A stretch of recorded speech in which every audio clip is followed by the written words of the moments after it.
a human-made disaster that is Trumpism, is coming for our communities. And, we know what happens to people when they do nothing, when they just sit there in the midst of a natural disaster. We know what happens to their loved ones. And then when it happens, the rest of us are like, Dad, why didn't they do anything? Right? And frankly, that's what we're asking about people during that period of the reemergence of Jim Crow. Why didn't they do anything? Right? So we don't want our children and grandchildren, asking, why did we do anything? Why did we assume, right, that natural disaster of Trumpism wasn't necessarily coming for us?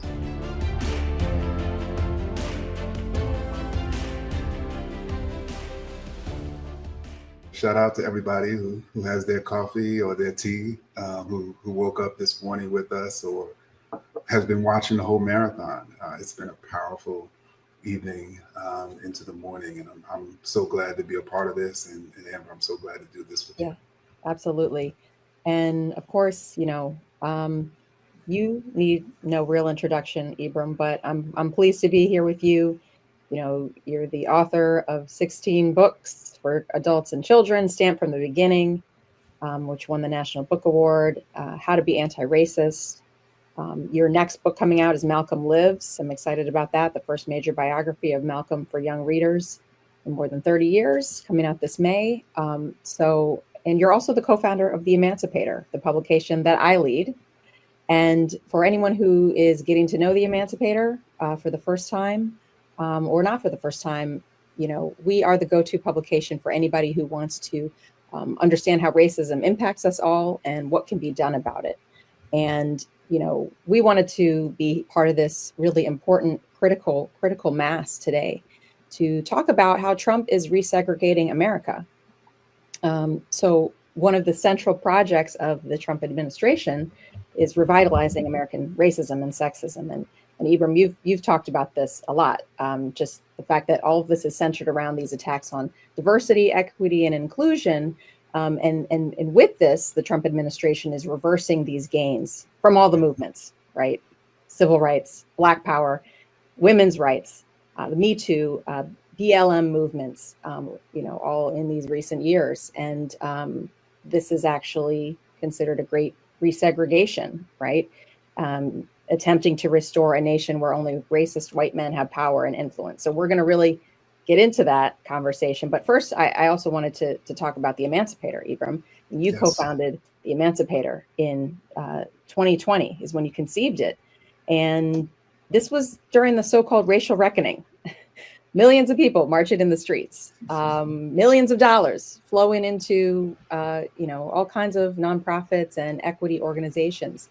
So what were you hoping to achieve, in launching this anti-racist newsroom at that time? And how has your vision evolved to this moment we're in?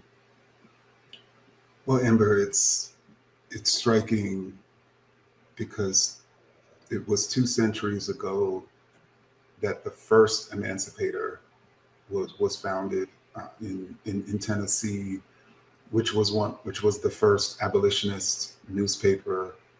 And during that time, in the 1820s, it was the tail end of a multi-decade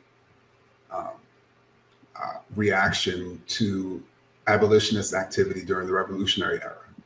And the 1820s saw all sorts of racist violence against, particularly within Black and abolitionist communities. It saw all sorts of policies and practices to entrench the power of enslavers. It saw the United States marching and dispossessing native land and marching enslaved Africans deeper and deeper into the South. But when I founded The Emancipator, along with others in 2020, it wasn't necessarily during a time of retrenchment or what I call in my work, the progression of racism, or what we're talking about today, this sort of resegregation. It was during a time in which we imagined that potentially we could abolish racism one day. And that was sort of the spirit. And so I'm mentioning that history, Amber, because I feel like this moment is more indicative of the moment when the first Emancipator was founded in the 1820s. But I'm curious, Amber, leading the Emancipator during this time, I mean, how has it felt for you? I mean, what is your state, as a person, in this moment? Yeah, I mean, I joined the team in 2021, the summer of 21, and I was actually spending, all the months leading up to it, thinking about how to get outside the echo chamber, outside the bubble, and how to draw people in, and, really trying to lean into the power of storytelling. I think there was a lot of excitement in that time. There was a lot of people who were, it was nice to see people who, even if they weren't offering monetary help, they were offering space or offering time, offering some sort of sweat equity, seeing that kind of around, and also experiencing it when we were launching, when we were trying to get this newsroom off the ground. And of course, I don't have to tell anybody listening here that energy has waned a bit. And I think we've also just been thinking about what's needed in the moment right now. And I feel like initially there were a lot of people they read White Fragility and How to Be Anti-Racist, and they were looking for tools. Those people are still with us, but I think it's more that they're looking for not how to make themselves better, but how to understand the world around them and look for tools of, how do I talk to my friend? How do I talk to my neighbor? How do I talk to my child? What do I say at the school board meeting?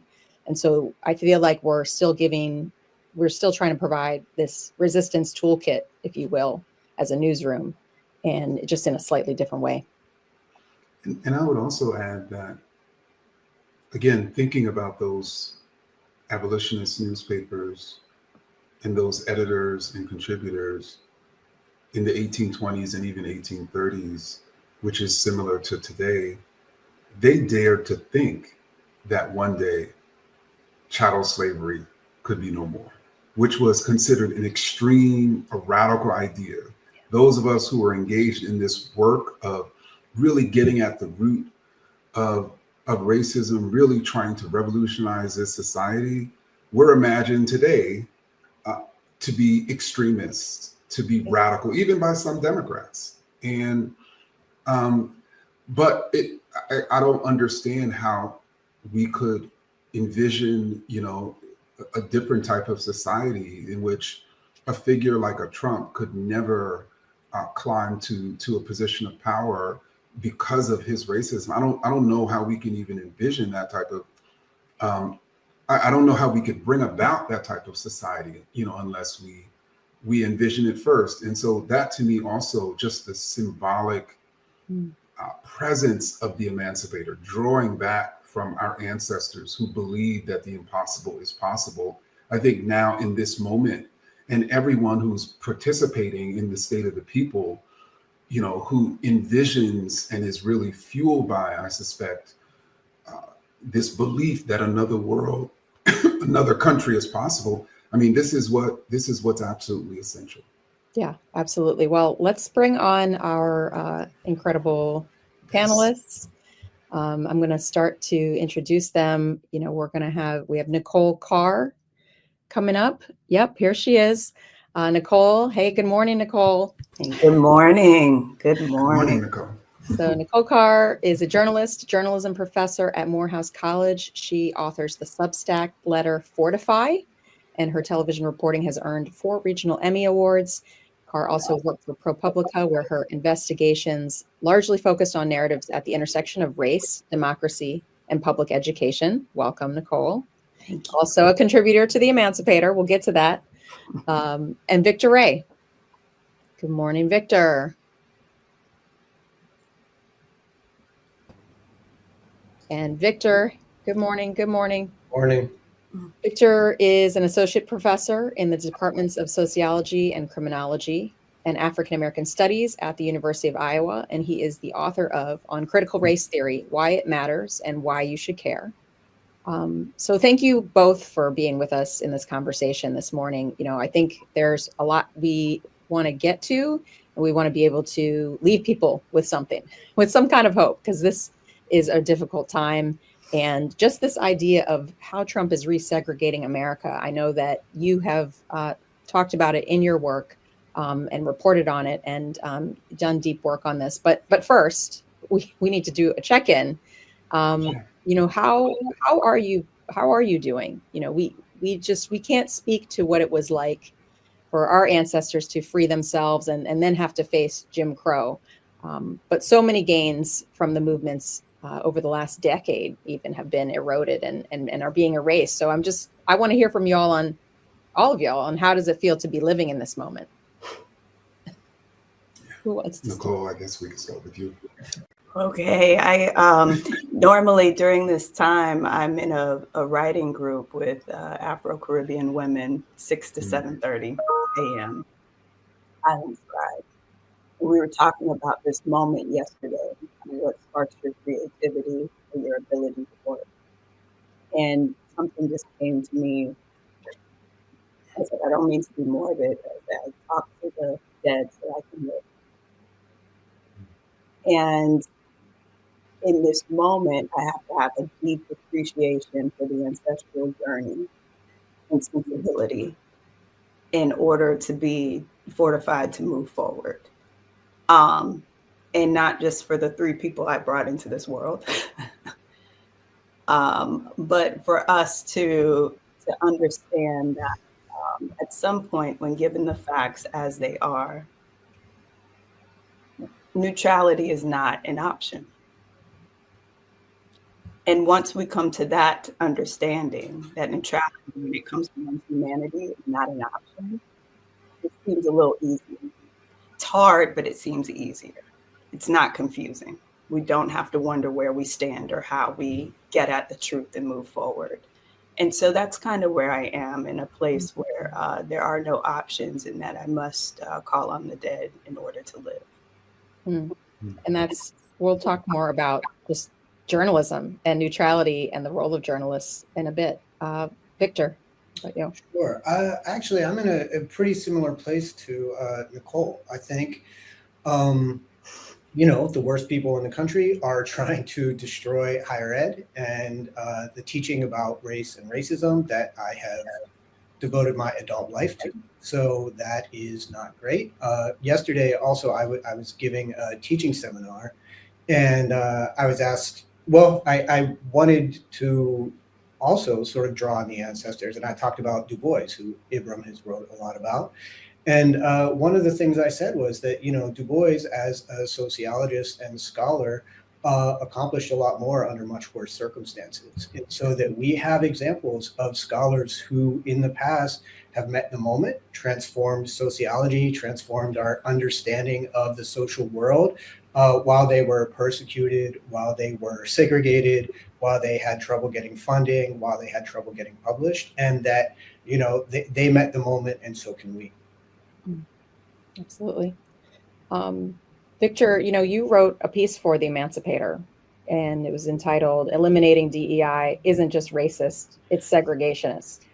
And you wrote, I quote, "Historically, Jim Crow segregation was not a system of total separation. It was a system of managed social interactions that reinforced ideas of white superiority." So let's start there. Right. Talk about what you meant by that and how this ethos has manifested, decades later. Okay, so one thing I'll say is that when you say that Trump and the administration or the broader conservative movement is trying to reinstitute segregation, you sound like a little bit unhinged.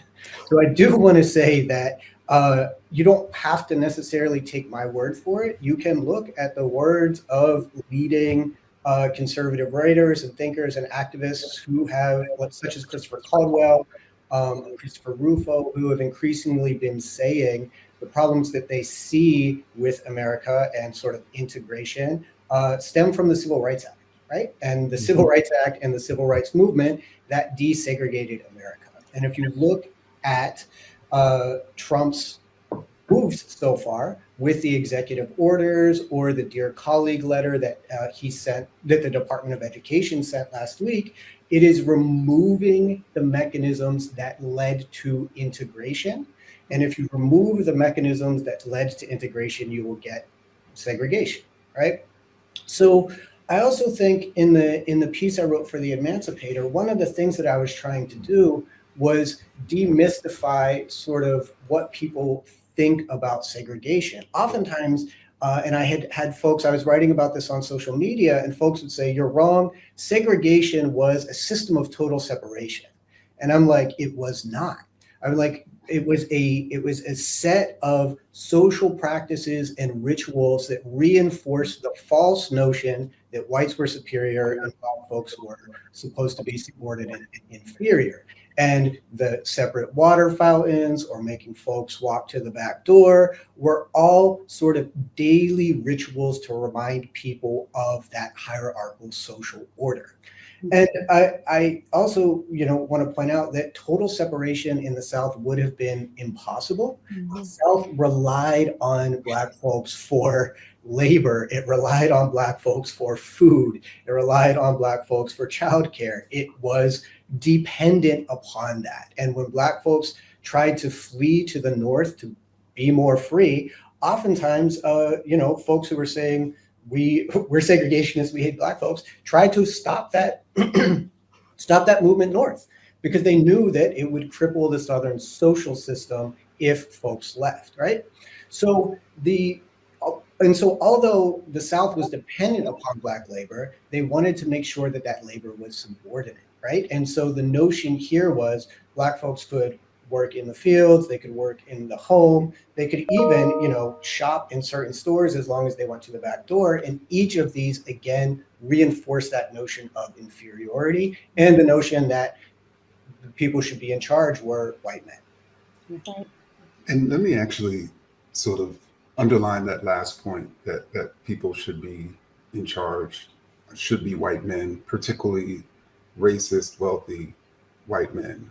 Because I think if we take a step back and think about those who are seeking to inscribe segregation, we see that being the net effect, right, of their policies in 2025. We see that being the net effect of Trump's policies. And so what that means is not just people of color no longer having the ability to sit in positions of power and influence. It also means women, specifically women of color, not having that ability. It even means low and middle income white men. It even means anti-racist white men. So it is, I think that for some reason, even when we think of segregation, people think that, well, that's not going to necessarily impact me. And I think people of all races and genders and classes right now are realizing that this resegregationist project is indeed impacting them. Nicole, I mean, is that what you're seeing too? It is. And I also want to play off of something that Victor mentioned about the labor and having to keep people in check and keep people in this caste system. Those who wanted to do that, white supremacists also understood the power of the Black press in this. And I may be getting ahead of myself in our conversation, but specifically when it comes to the Great Migration, first there's this notion that's steeped in race science, right? That, they're not going to leave and go north and stay there. They can't stand the cold. People aren't meant for that kind of environment. So they'll come back. This is not a real thing. But then it's a real thing. And people like Ida B. Wells, after they burned down the free speech, as she's completed her investigation on lynchings, the next thing Ida B. Wells does is instruct everybody to leave all their stuff behind. Whatever you have on layaway with this merchant or that merchant, leave everything behind and leave Memphis. And they listened to her, right? And they listened to the Chicago Defender. And Black folks had a guide within the Black press to, again, resist, to be fortified, to move to a better life, for the jobs, for housing, to escape racial terror. And so what happens? Censorship. And I want us to connect the dots between what we see today and what we saw then. They started attacking the press. and to the point where southern states were then banning the Black press. And they say the only newspaper you're going to read is the one that I create. There's an alternate ecosystem, media ecosystem right now that offers an alternate reality. And a lot of people buy into that. And so they say, you're not reading all of this. You can only do this. So then the Black press understands audience engagement before that's what we call it, right? They understand how to get on the ground and to get around all of that. And so who do they call in? The Pullman porters, the only Black folks who are going from one coast to the other and can travel freely that way. So what are the Pullman porters doing? They're throwing out the Black press along the route, the newspaper. And so if it's banned in your state and you can't get it at the supermarket, when you enter that back door Victor talks about, we're going to find a way to get it to you. And so we understand that. We understand the power of the press, what we're called to do in this moment. And if you want to call that activism, so be it. Activate for the truth. And so, I just went around the world. Amber, I do not know. That's okay. Well, I mean, you're talking about the press. I mean, I know, Victor, we talked about this. You had your own questions for us as journalists in this moment. Right. So my question for journalists, and as someone who probably spends too much time reading the news, is I wondered, particularly for mainstream journalists, sort of the tepid response to Trump's attack on journalism. And the thing that's been kind of strange to me about the response is I've often wondered if journalists recognize that, like, while they're attempting to be objective, that like Trump is trying to destroy their livelihood and their ability to do their jobs. And so I've often wondered about this sort of disconnect between the, both sides objective journalism and then the reality of not just what I think Trump is doing to the country and increasingly the world, but what he's doing to reporters and the free press. Yeah. Well, I mean, I want to hear from Nicole, but I will say, I was in a newsroom in 2015, and once that decision went down about who the next president was, it seemed like everybody around us was shock and awe. And I think for Black and brown journalists and Latino journalists covering this time, there were stories we were trying to get on the front pages and on the top of the fold. I remember a top executive saying, I don't think we're in the business of calling people racists. And of course, literally, no, that's not our business, but we need to call out racism and explain it and explain the context around it. And these at the time, dog whistles. Now it's, a foghorn. And we fast forward. I've been glad to see more talk from a lot of more prominent, if you will, journalists about, this fallacy of objectivity and how we can still do our jobs and bring our lived experience and our experiences to this job and report in a nuanced way. This is what we saw during the COVID and the uprisings, where the mainstream outlets were kind of going with these typical narratives and not a more nuanced narrative as to why is this happening? Why are Black and brown people dying at higher rates? You needed us to be part of that moment to really explain that. Nicole, what was your experience? I was on the ground here in Georgia at the epicenter of the big lie, on the ground covering the 2020 election and then the runoff between David Perdue, Kelly Loeffler, Ossoff, Warnock. And I will never forget in August of 2020, the first time I would say during the pandemic I got in trouble for a tweet was watching a video clip of Kayleigh McEnany in the briefing room. And someone in the press corps asked, will the president commit to stepping aside if he loses the election? And her answer was, the president, as he's always said, will decide when the time comes. And I quote tweeted that. And I said, that's not how democracy works, period. And my phone rang. And there was a whole conversation from an executive, my station, about how, I don't disagree with you, but we don't want to seem partisan. I'm like, partisan? What would you like me to do with this? I said, perhaps the most asinine thing in modern history has just been spoken from the White House press briefing room. And that is that a president may not step aside if he loses the election. We should be sounding the alarm.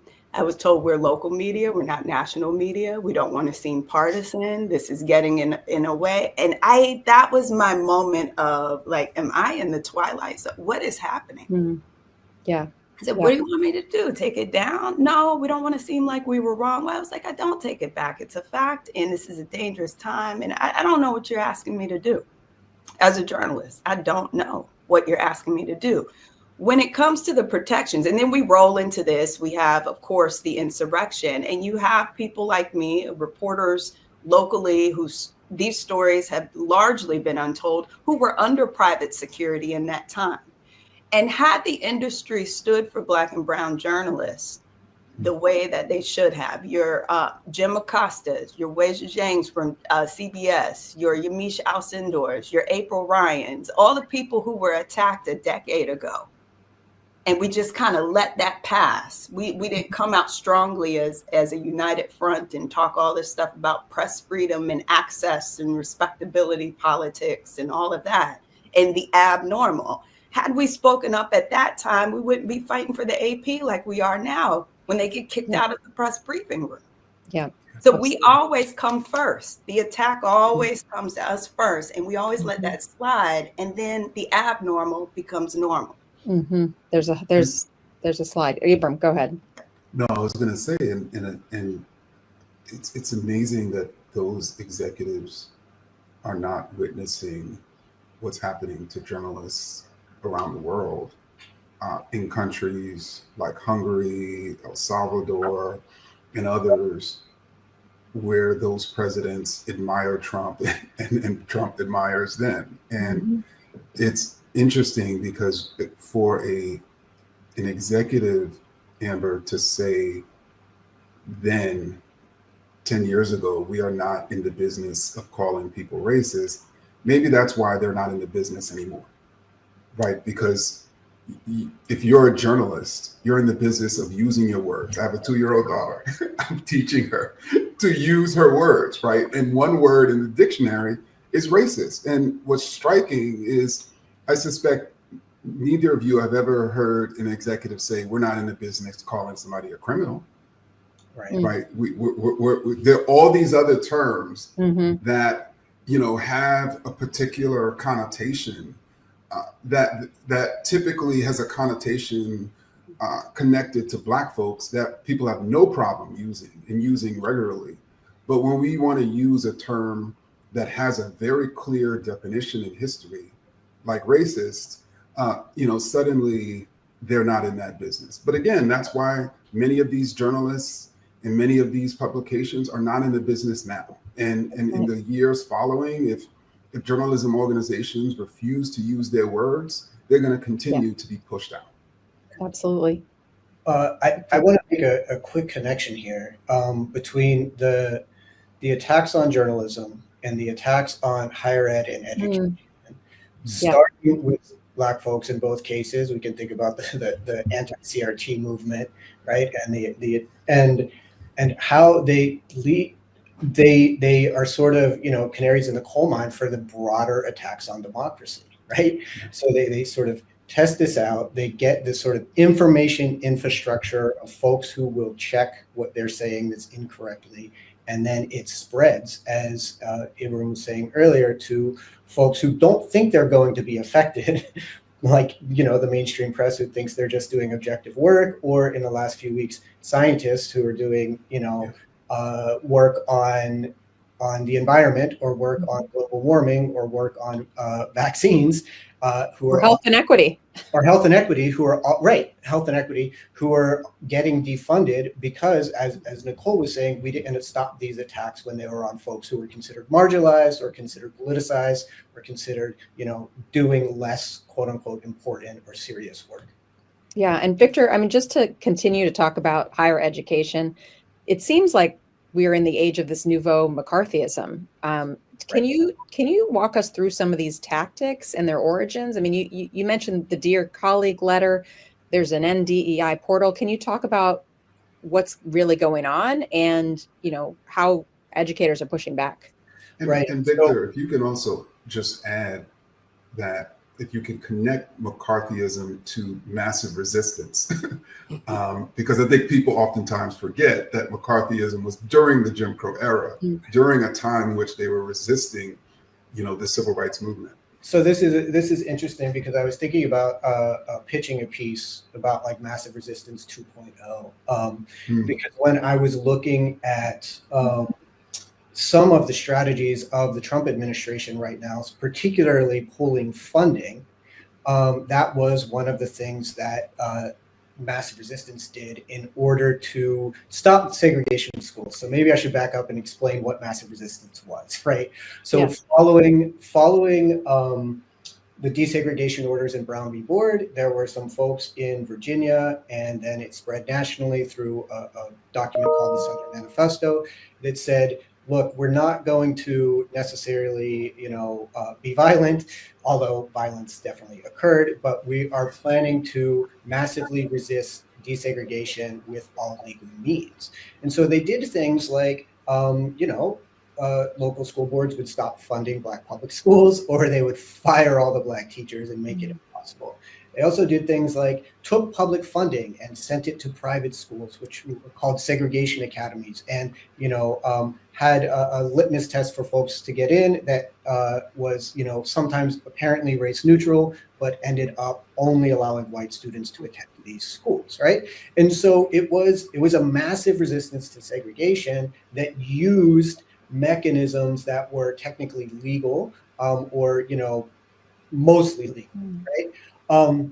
And so when I look at what the Trump administration is doing, particularly the pressures on higher ed, they're threatening funding and threatening, the firing of teachers in order to get folks to comply with their new massive resistance to desegregation, or to folks teaching about race and ethnicity and gender and LGBTQ issues in the classroom. Right, so they're using whatever mechanisms of power they have, and I think what's I would also say what's important here is under the first massive resistance, they knew they weren't going to get the Supreme Court to overturn Brown v. Board, which they had just done. Right, they knew that sort of going through the courts was a long-term strategy, but it wasn't going to stop desegregation. And I think Trump and the administration is betting that anti-discrimination policies are still pretty popular, right?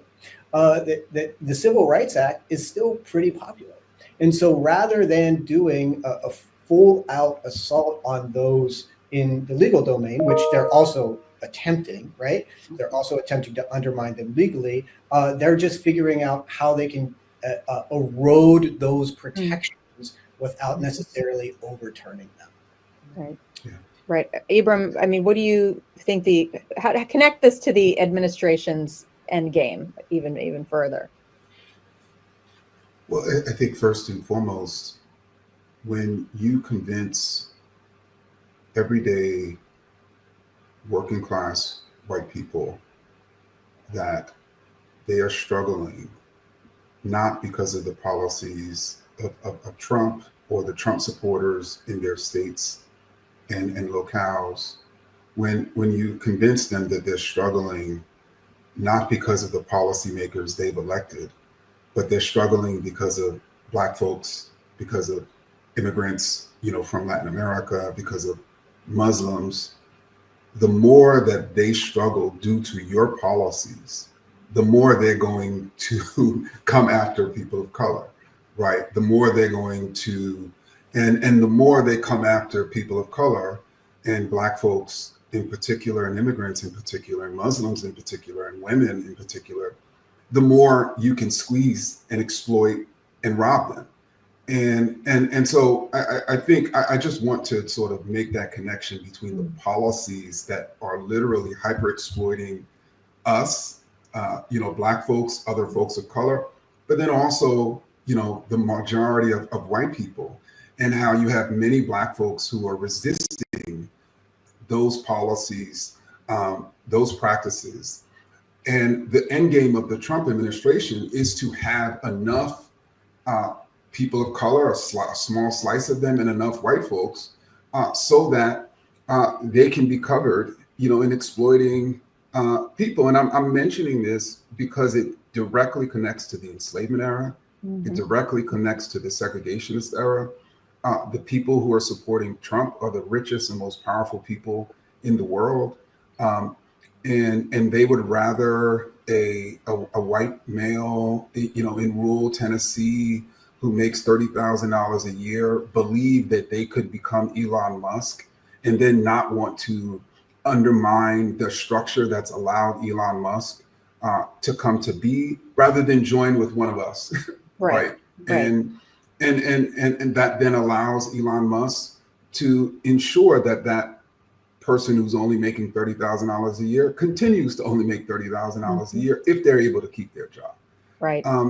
And actually I wanted to turn it to Nicole because I'm curious, Victor sort of outlined this period of massive resistance to desegregation.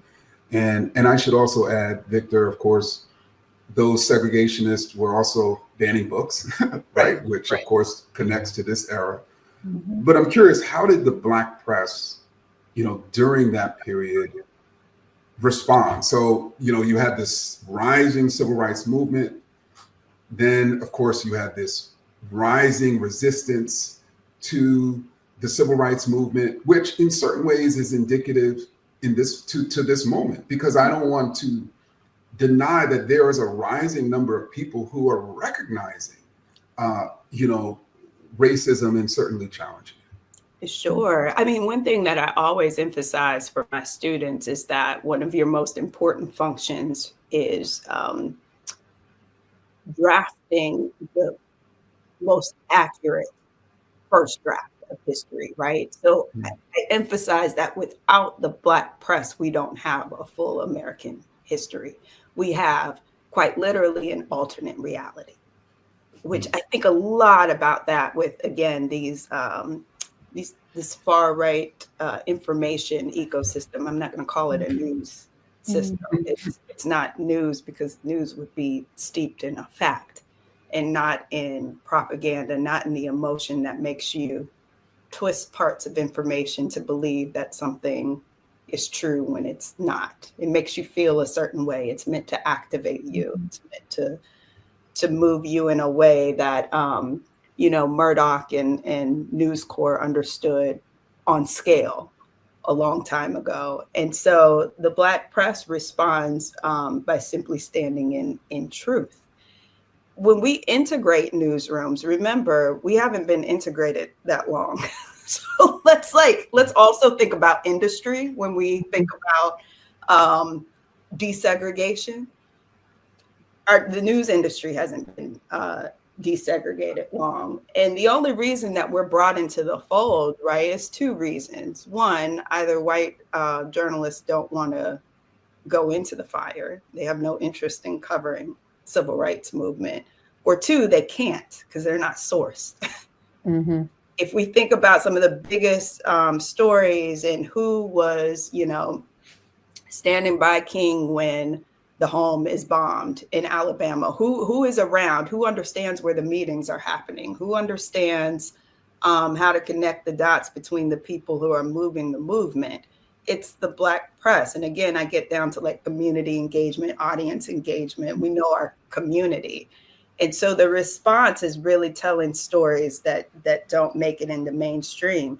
In that Emancipator piece, when I was talking about the Black press democratizing America, because when we get to, I have my trusty Freedom's Journal mug here. This came from the Democracy Summit and Nicole Hannah-Jones in the Center for Journalism and Democracy at Howard. We got these little gifts. But we have to remember that this is a response to mass editorials claiming that the Negro deserves no full citizenship and should be enslaved in perpetuity. And so the argument with the Freedom's Journal is not just no longer do others speak for us. It's literally a response. It's like call and response to this idea of democratizing America, that we should have full citizenship, that the way to that is to the ballot box. And so the way that we're framing stories from that moment through the civil rights movement, through all of this is really this framing of full humanity. Yeah. What one deserves. And to go back to something Ibram was just saying about like the formula to get to this end game, the other thing that you need in that formula is the boogeyman. And so at one point, that's the black brute, right? That's the dangerous, over-sexualized black man who is after your women. And so this is how we're going to justify vigilante justice. I want people to think about that when we're looking at all of the anti-trans legislation around here, because I've heard people say, well, what are we, and rightfully so, like we banned transgender athletes in the state of Georgia. We don't know one. We don't know one, right? So what are we, what is Governor Kemp signing into legislation? Like, this is what I need journalists to drill in, first of all. And then once you understand that it's as nonsensical as the language that's being used, if you don't understand what woke means, why aren't you asking your governor why they continually use it, right? If you don't get what this means, why are you allowing our elected officials to continue to say that and you can't explain it to your audience? Well, if you have a piece of legislation, you can't explain to your audience how that impacts the citizens in the state of Georgia, and you get down to that figure and you realize it's a non-issue, then how does that change your reporting? Then you begin to frame this differently. Why are they passing this legislation? Well, you got to make somebody scary. You've got to make someone less than. You've got to make people believe that someone is coming after you, your rights, your children in the bathroom, that somebody is so dangerous that you can see them less as human. You need to strip humanity. You need to strip medical care, those who do exist. You need to look at them as a scary person. And once you do that, once you disenfranchise one group of people, you can then get people to do that to another group. Right. And language, as you're saying, is a big part of that. I want to talk about language because, you know, we're not hearing dog whistles. We're not hearing the quiet part. The quiet part is louder than ever. It's full-throated. It's full-throated racism. So, you know, let's talk a little bit more about how does the movement, the MAGA movement, use language to advance white supremacist ideologies? And we've been here before. So let's talk about the through line. Ibram, you want to start? And it's interesting because, you know, Nicole is pulling up the sort of woke cup and going back to, again, this executive saying they're not in the business of calling people racist, but clearly the media is in the business of calling people woke. You know, how many headlines have we seen with the term woke? How many stories have we seen with the term woke? How many stories have we seen with the term DEI? How many stories have we seen, you know, with the term CRT? And the irony is that it went from BLM to CRT to woke to DEI, and journalists, you know, particularly mainstream journalists who don't want to use the term racist, have no problem using those terms defined in the way the MAGA movement sort of defines them, or not defining them at all, you know, in stories. But, you know, Victor, it seemed that this recent use of sort of particularly, you know, acronyms and, you know, started with CRT. And I'm just curious, of course, you've written a book, you know, on the topic, for your thoughts on that. Right. So this is, again, you know, we can go to the conservative source. And when Christopher Rufo, who's the conservative activist, who's responsible, I think, more than anyone for the moral panic around critical race theory, started it, he put up a series of tweets. And in these tweets, he said, you know, I'm paraphrasing, and so it's not going to be perfect, but he says something like, I'm taking all the ideas that Americans think of as bad, I'm calling them CRT, even though if they're related to CRT or not, they're mostly not. And I'm telling people that this is what CRT is to delegitimate it.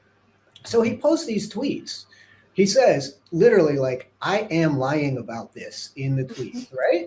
Mm-hmm. And then the media is just like, man, CRT is a danger to your kids.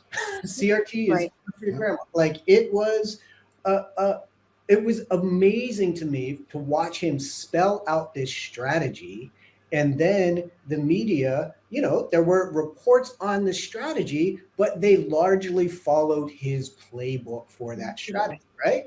So then he moves from CRT to DEI, right? He does the exact same thing. They conflate, you know, the kind of workplace tradings that are sometimes irritating, but, you know, we do in order to be able to get along with one another in the workplace with anti-discrimination policy.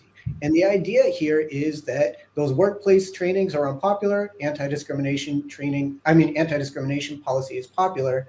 If I conflate the two, I can get at the anti-discrimination policy and say I'm really dealing with the DEI stuff that irritates folks in the workplace, right? Mm-hmm. The other thing that he did here was he at a certain point said, you know, I started with all this race stuff, but then I moved to gender and I moved to trans issues, and those activate people even more than the race, the racist sort of movement that I started here.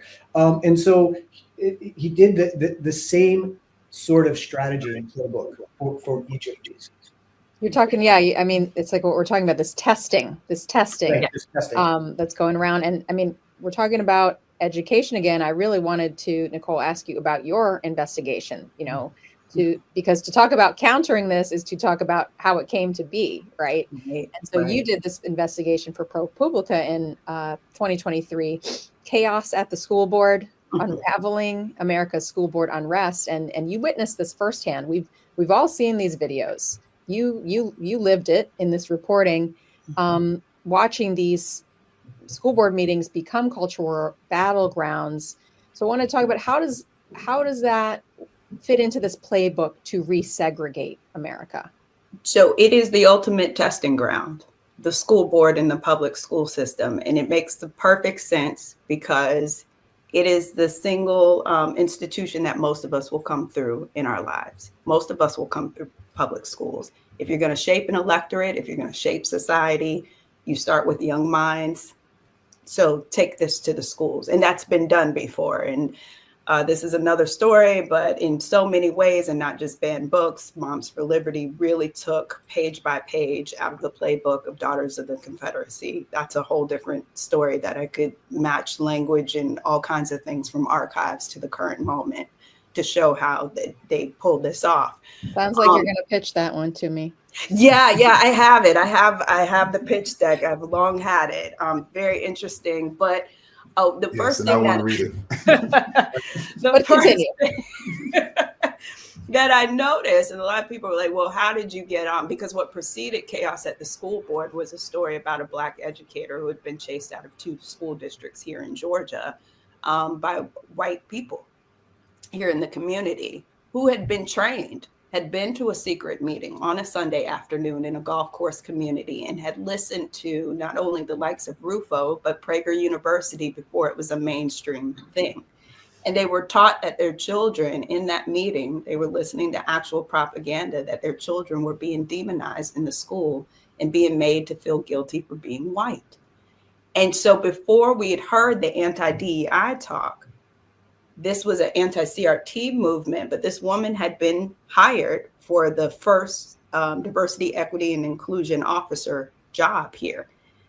And they stalked her. They harassed her. They sent mail to her school district in Maryland and said, you don't want to know what will happen if you come here.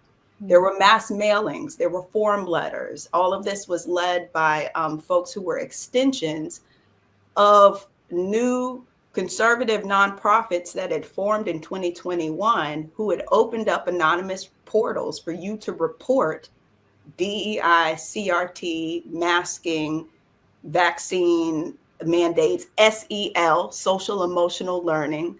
It didn't stop with that. They tried to see what would stick, a book or whatever. And you could report a teacher and they would say, send us these reports. and we'll take care of this. We'll investigate this. Mhm. And so what the Department of Ed is doing right now is an extension of something that was done in our backyard years ago. But I want to talk about the face of the movement. What I did with Chaos at the school board was track. I said, okay, what happened to all these people who got so turned up in the school board meetings that they were arrested, right? Because I know if we had shown up at the school board meeting and we're flipping furniture and saying we're going to hunt a school board member, I would never hear from you again. in the Cobb County Jail right now in Georgia. Y'all would have to come bail me out. It wouldn't have happened, right? So I'm like, what happened to all these people and who are they? So in an 18-month period, we open sourced all of the arrests that we could find in the US at school board meetings. And the entire database was made of white people, except for one man who got turned up because they were against CRT. And he said he was going to bring his boys to the school board meeting somewhere in the Midwest. And so everybody in the database was white. So we could definitively say this is the movement. And white women particularly were the affront to this. And what I think media needs to realize is that when we witness very radical behavior, when we witness people threatening others' lives, when school board members need private security paid for with your tax dollars outside of their homes, because people are threatening to bring an end to their lives, to show them why, you better do what I say because I pay for you. When we hear that kind of stuff and it doesn't translate into our coverage, we need to understand what the problem is. And the problem is we're blinded by the whiteness of it all.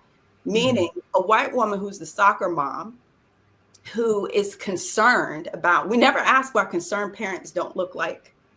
Right. You see the same faces popping up. Right. Concerned parents. Exactly. And so statistics, now I can show you in a journalistic way, I can definitively call this a white-led movement. We see that as soft. We see it as acceptable. We see it as needing protection. And so we don't call radical behavior what it is because we see something else in the image of a white woman. And it's largely led by white women at the podiums. Right. And so this is how I see the through line. Like, so you test this in your backyard, and then this morphs into duplicate legislation. Like legislation, anti-whatever, reads the same in every state that's passed it, in every state school board that's passed it. And then we get to a point where who is being quoted in a Department of Ed report DEI portal or whatever it's called. Who's being quoted in that? Not a federal employee. Mm-hmm. The woman who said they were nonpartisan, had no affiliation with the party, and we were just concerned parents leading a grassroots movement. Tiffany Justice. It's shocking. With Moms for Liberty, who I have interviewed before. Yeah. Who tried to say this was about the fact that Black kids can't read. We're leading a literacy campaign. This is about, that's what we're all about. And that's not it. Well, we have a few minutes left before the next group gets up here. I do want to ask two more questions.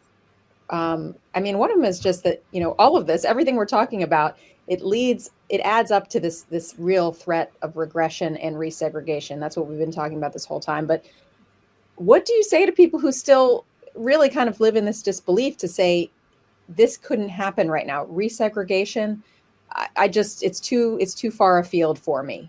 How dangerous is this moment we're in? What would you say to those people? We all have those people who live next door or down the street or are at our Thanksgiving table. I would say, what do you mean it can't happen? It's happening, right? I would say, look around. The other thing that I would say was, and I'll try and make this as brief as possible, is that, at the end of Reconstruction and during the rise of Jim Crow, there were also people who thought it couldn't happen, right?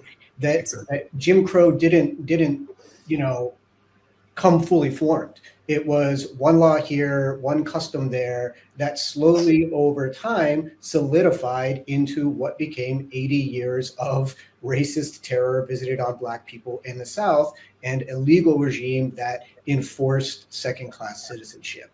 And it was a slow chipping away at the protections of, the 13th, 14th, and 15th Amendments, the Reconstruction Amendments, and then once the troops left the South is able to sort of institute this more broadly. But I think it's important to pay attention to these small moves, because left unchecked, they can lead to bigger moves. Yeah. Ibram, do you want to add anything? The only thing I would add is that in that moment, there were people who were in their homes, and there was a natural disaster, which was sort of the rise of Jim Crow coming for their community, and they didn't do anything. And I think it's similar to what's happening now, like, a natural disaster, literally, a human-made disaster that is Trumpism, is coming for our communities. And, we know what happens to people when they do nothing, when they just sit there in the midst of a natural disaster. We know what happens to their loved ones. And then when it happens, the rest of us are like, Dad, why didn't they do anything? Right?